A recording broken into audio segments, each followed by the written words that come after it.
વડોદરાના સિદ્ધાર્થ ઘનશ્યામભાઈ પારઘી બન્યા UK લંડનના Ironman એવોર્ડના વિજેતા. વડોદરા શહેરમાં રહેતા સિદ્ધાર્થ ઘનશ્યામભાઈ પારઘી દ્વારા 185 કિલોમીટર સાયકલિંગ સાથે 42 કિલોમીટર રનિંગનું યુકે લંડન ખાતે આયર્નમેનનું પુરસ્કાર મેળવ્યું હતું.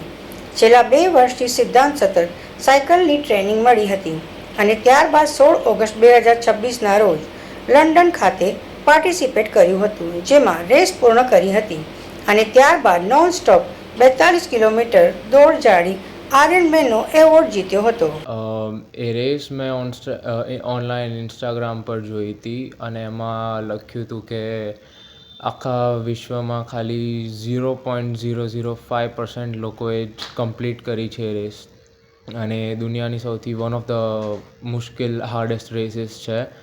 તો મને એવું થયું કે કેમ મેં ના કરી શકું, ને પછી એના આગલા જ વર્ષે મેં બહુ સખત મહેનત કરી આખી વરસ અને પછી મેં રેસમાં ભાગ લીધો અને મેં પૂરી કરી અને મેં એકલા જ ટ્રેનિંગ કરી છે ત્યાં લંડનમાં. કયું મેડલ મળ્યું છે તમને? મને આ મેડલ મળ્યું છે આયર્નમેન લીડ્સ, જે લીડ્સમાં થયું હતું યુકેમાં, લીડ્સ સિટીમાં. આગળ શું કરવાનો વિચાર છે તમારો? મારો વિચાર છે કે મેં યુરોપમાં ઓર રેસીસ કરું અને મેં વર્લ્ડ ચેમ્પિયનશિપમાં ક્વોલિફાય થાઉં ને ભારતનું નામ આગળ લાવું. કોને સહકાર છે આમાં તમારો? મારા પપ્પાએ જ મને બધું શીખવાડ્યું છે. એમને મને ટ્રેનિંગ આપી હતી બચપનથી અને એ મને બહુ કામ લાગી હતી ત્યાં.